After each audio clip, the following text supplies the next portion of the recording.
dua kata, yakni yang pertama, terima kasih, yang kedua, minta tolong. Alangkah indahnya ketika tolong boleh diambilkan pena, tolong boleh diambilkan buku, tolong nak boleh diambilkan pensil.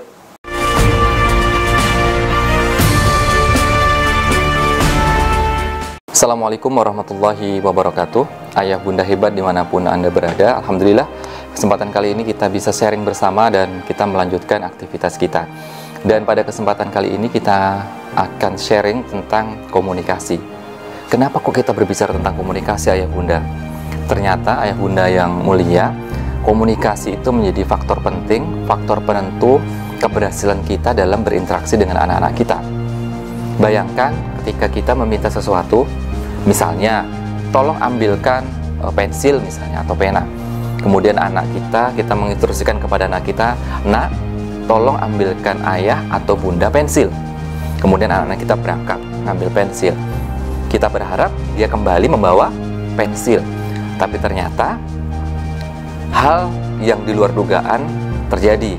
Ternyata dia nggak bawa pensil, tapi membawa pena atau ballpoint atau bahkan membawa buku.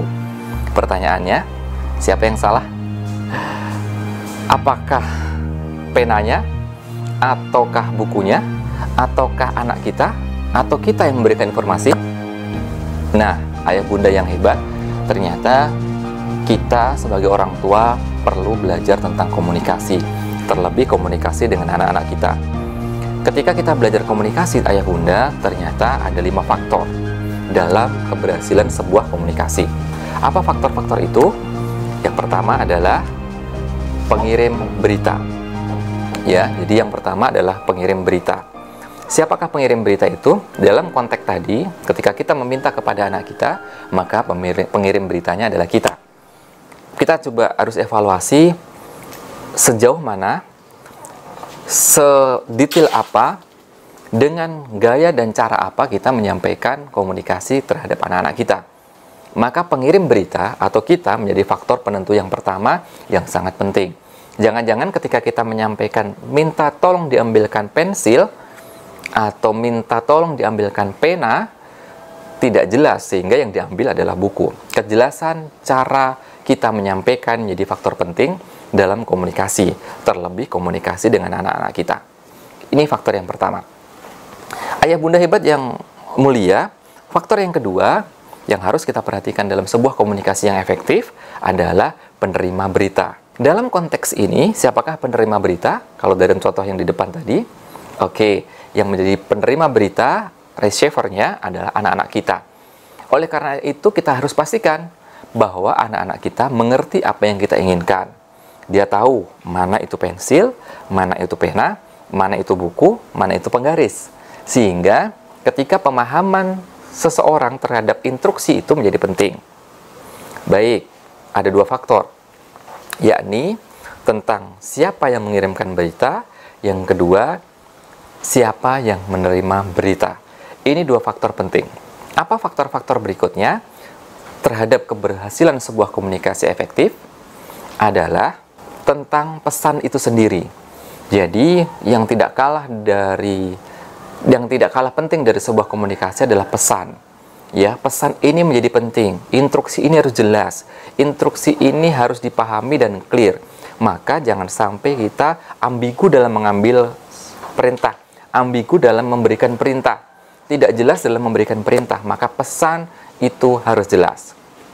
Yang keempat, selain pengirim berita, penerima berita, atau pemberi informasi, penerima informasi, serta informasi itu sendiri, yang keempat adalah cara menyampaikan berita.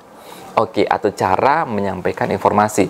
Ayah bunda hebat, seringkali kita menyampaikan informasi dengan cara yang tidak dimengerti. Oke, dengan cara yang tidak dipahami. Oke, jadi dari sini kita bisa evaluasi dong ya, bagaimana cara kita memberikan informasi yang tepat, informasi yang dipahami. Karena ternyata cara menyampaikan informasi itu akan sangat berbeda hasilnya dengan tujuan kita menyampaikan informasi. Oke, kita biasanya menggunakan gawe, menggunakan informasi ketika meminta sesuatu. Tolong ambilkan ini, tolong ambilkan itu.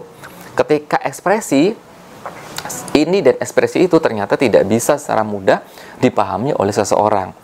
Apalagi bahasanya bahasa tulis akan sangat beda dengan bahasa-bahasa verbal atau bahasa omongan. Sangat berbeda. Oleh karena itu cara menyampaikan informasi menjadi penting. Tolong ambil. Nak, ambil. Ambil. Berbeda intonasi, berbeda cara menangkap, berbeda juga cara mengekspresikan kita memberikan informasi. Maka yuk kita evaluasi sebagai orang tua, sebagai guru, bagaimana cara kita menyampaikan informasi. Beberapa riset mengatakan ada dahsyatnya dua kata, yakni yang pertama, terima kasih, yang kedua, minta tolong.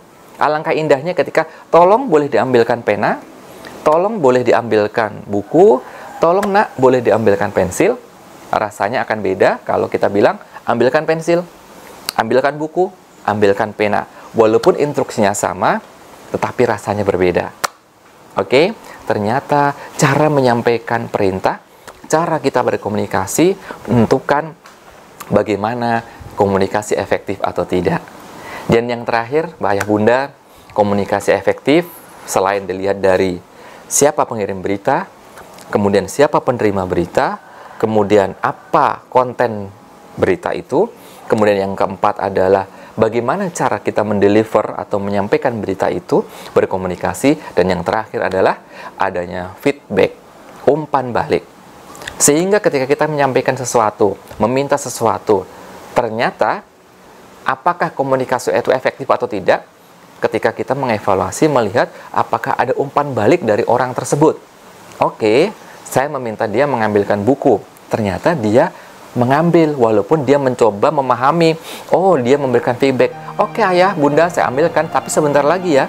Oke, berarti dia sudah memberikan feedback bahwa dia sedang melakukan sesuatu, dan setelah itu dia akan mengambilkan buku.